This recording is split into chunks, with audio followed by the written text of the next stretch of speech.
O Senhor esteja convosco.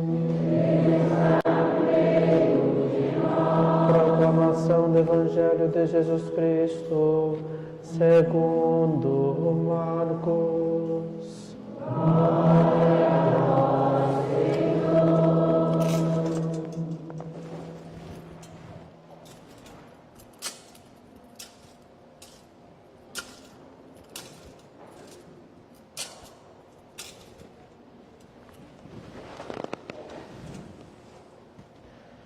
Naquele tempo, João disse a Jesus: Mestre, vimos um homem expulsar demônios em teu nome, mas nós o proibimos, porque ele não nos segue.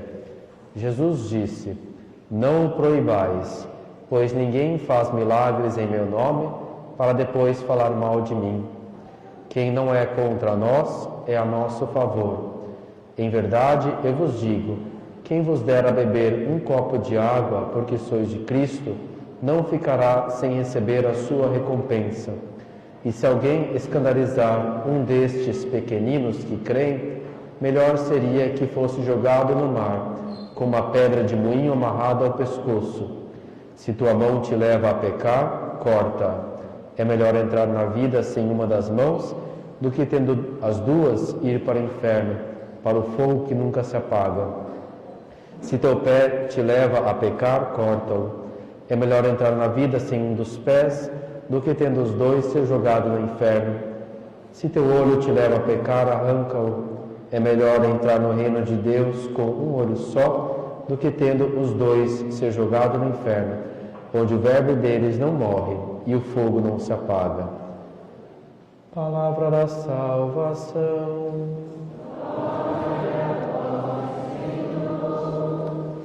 Quem não é contra nós é a nosso favor. Se a tua mão te leva a pecar, corta. As crianças da catequese estão aí? Tem crianças da catequese? Então tá. Hoje no Evangelho nós temos dois ensinamentos de Jesus. Primeiro, que Jesus ele disse que os amigos dele não deviam atrapalhar aquela outra pessoa que estava fazendo milagres em nome de Jesus.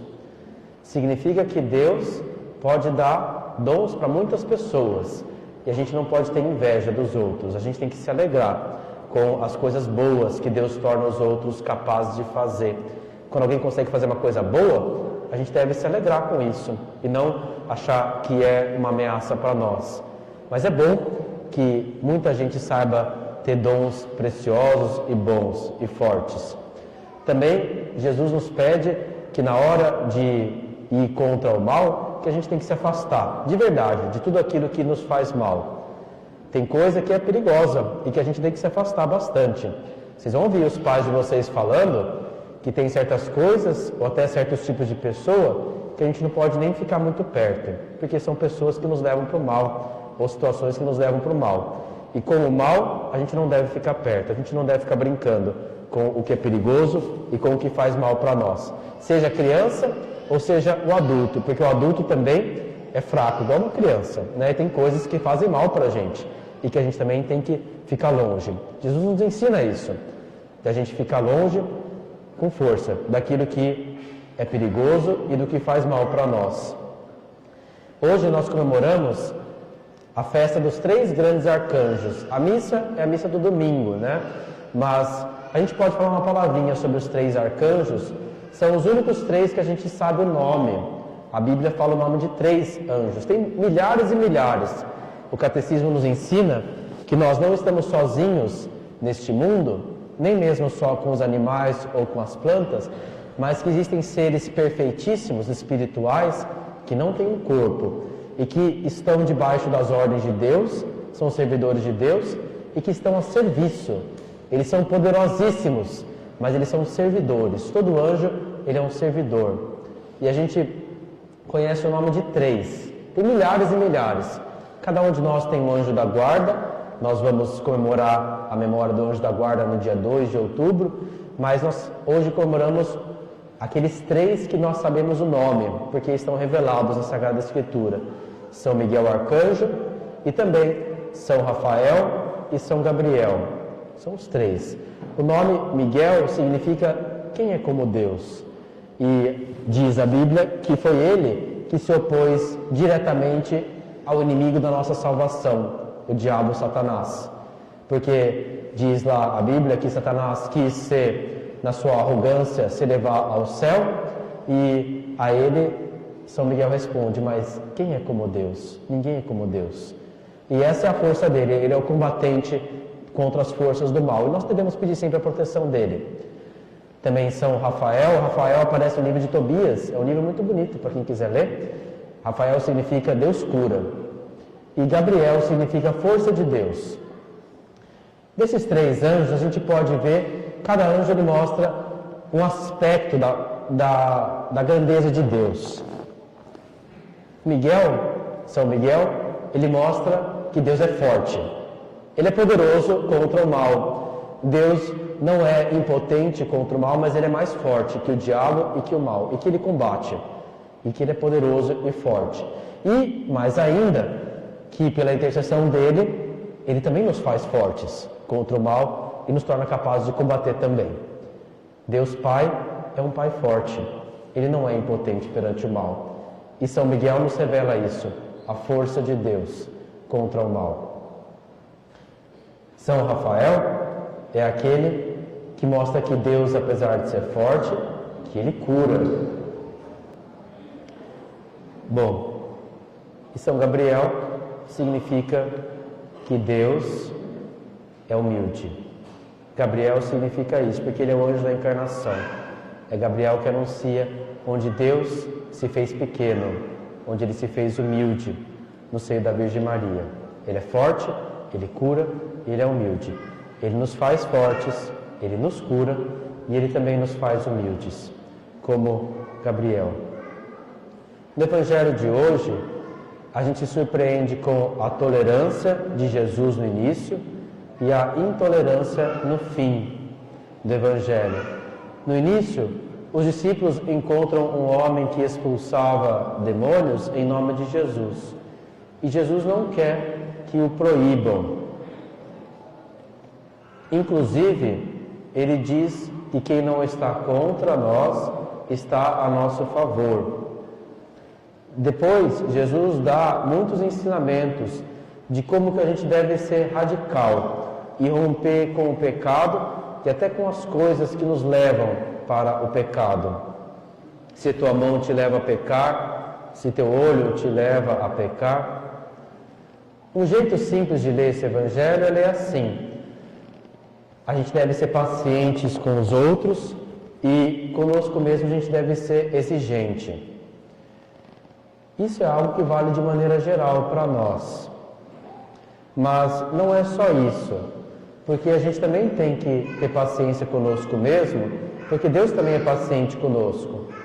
E nem tudo o que os outros fazem pode ser tolerado, principalmente quando envolve alguma injustiça grave contra a dignidade de alguém ou até a nossa própria. Ou então, quando estão levando os outros a pecar, ou então nos levando a pecar. Aí a gente não pode ser tolerante. Por um lado, a gente deve reconhecer que o Espírito Santo age nas pessoas. Ele age nos outros. Deus dá dons para os outros. No Evangelho, o homem expulsa demônios em nome de Jesus, mas ele não anda com os apóstolos. Muitos irmãos cristãos nossos hoje estão nessa mesma situação. Eles oram no Espírito Santo, fazem o bem em nome de Cristo, mas não andam junto com os sucessores dos apóstolos, os bispos da Igreja Católica. E a gente deve louvar a Deus pelo que nós temos em comum com eles e por Deus ouvir as suas orações. Às vezes acontece de alguém falar assim, nossa, tal pessoa foi lá numa igreja evangélica e recebeu o dom de um milagre, uma graça. E a gente não deve ficar surpreso com isso. Não é mentira. Pode ser verdade. Por que não?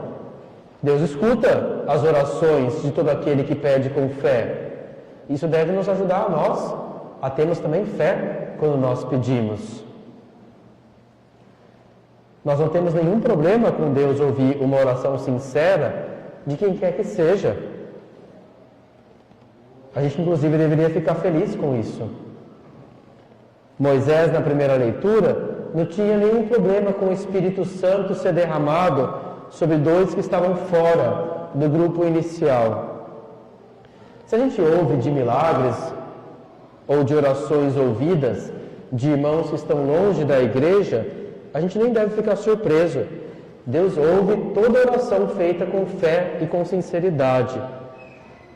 Mas nem por isso também Jesus mandou os apóstolos seguirem aquele homem.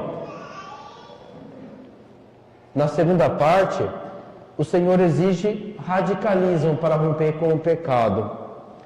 É claro que a imagem que Jesus usa da mão ou dos olhos é uma imagem exagerada, porque Jesus mesmo nos ensina que o pecado nasce do coração. É do coração que nasce as invejas, a violência, o adultério, como diz Jesus, não das mãos ou dos olhos. E claro que quem peca com 2 olhos pode pecar com 1 ou com nenhum. A gente sabe disso. O pecado não é o que aparece aos olhos, mas o que nós decidimos fazer uma vez que nós vimos algo ou que nós ouvimos. E nem por isso a gente deve fazer menos esforço. Jesus nos ensina que romper com o pecado exige de nós um esforço e uma renúncia e até um combate. Às vezes até renúncias grandes. Claro que sempre sustentado pela oração. Mas no Pai Nosso a gente pede que Ele não nos deixe cair em tentação. E em seguida a gente deve fazer a nossa parte. Por exemplo, se eu tenho uma dificuldade com raiva, briga, orgulho, talvez eu deva evitar aquele tipo de conversa, ou aquele assunto, aquela notícia, aquela postagem, que de repente me causa sempre raiva ou julgamento. Se é preguiça, eu devo fazer um esforço para não deixar para depois o compromisso que eu preciso fazer agora. Porque ser preguiçoso nem sempre é não ficar fazendo nada, mas às vezes uma pessoa preguiçosa pode estar muito ocupada o dia inteiro, só que fazendo, na verdade, não é o que Deus nos pede, fazendo outras coisas que não são aquilo que Deus ou que é a nossa obrigação. Se é um pecado relacionado com a sensualidade, então a gente deve saber guardar o olhar, ou guardar as palavras, desinstalar redes sociais, evitar certos tipos de música ou de vídeos. Se é um vício, a gente deve evitar estar naquelas situações em que a gente está exposto àquele vício, ou com aquelas pessoas, com aquelas companhias que nos levam a cair. Cortar totalmente aquilo que nós não temos controle. Pode ser que para algumas pessoas não tenha problema, mas se para nós tem problema, então a gente deve cortar. Por exemplo, tem muita gente que consegue tranquilamente ser muito moderado na bebida alcoólica, mas tem muita gente que não tem essa capacidade de ser moderado. Então, deve-se cortar e cortar totalmente. E mais ainda, se é alguém da nossa família ou um amigo próximo a nós, a gente inclusive deve renunciar, mesmo que nós não tenhamos problema, mas por amor àquela pessoa. Por exemplo, se tem uma esposa, um esposo ou um filho em casa que tem problemas com alguma coisa, por exemplo, a bebida, então em casa ninguém deveria beber, não deveria ter nada lá. Ah, mas eu não tenho problema, eu tenho que renunciar? Tem que renunciar por amor àquela outra pessoa que está próxima e que tem problemas. Se existe isso, então, por amor, a gente deve fazer isso. Cortar totalmente. Se é apego ao dinheiro, a gente tem que procurar ser justo e não demorar para pagar as pessoas, principalmente quando são funcionários, como nos ensina São Tiago na carta hoje.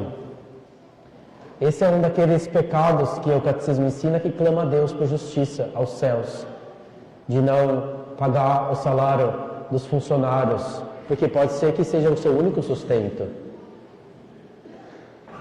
O Espírito Santo, que desceu sobre o juiz no deserto, em Israel, nos ensina, por um lado, a reconhecer e a louvar, como Deus dá um talento, um carisma, algo para os outros, um dom, a gente deve louvar a Deus e se alegrar. E por um lado, a gente também deve saber rejeitar com uma decisão firme aquilo que nos afasta de Deus. Peçamos esse dom da sabedoria para enxergar o que vem do Espírito Santo nos outros. E também para sabermos o que nos faz mal e que nós precisamos realmente ser decididos em rejeitar. Essa é a esperança de Moisés, que ele fala na primeira leitura de hoje, que todos tivessem o Espírito Santo, aconteceu conosco no nosso batismo e no crisma. Todos nós recebemos o dom do Espírito Santo. Todos nós somos feitos profetas. Em 2024, Jesus Cristo, Deus é conhecido pelos outros por meio das suas testemunhas aqui. Nós não vimos Jesus pessoalmente, mas nós estamos aqui porque alguém foi a presença dele na nossa vida. Alguém foi profeta de Deus e nos comunicou o Senhor. E por isso que nós estamos aqui e que nós cremos nele. E Jesus espera e conta conosco para o mesmo. Que a gente possa ser guiado por esse mesmo Espírito Santo e que a Virgem Maria e os santos arcanjos nos guiem no combate, nos conduzam à cura de Deus, nos façam humildes e nos saibam ser a hora de sermos tolerantes e a hora de sermos decididos. Amém.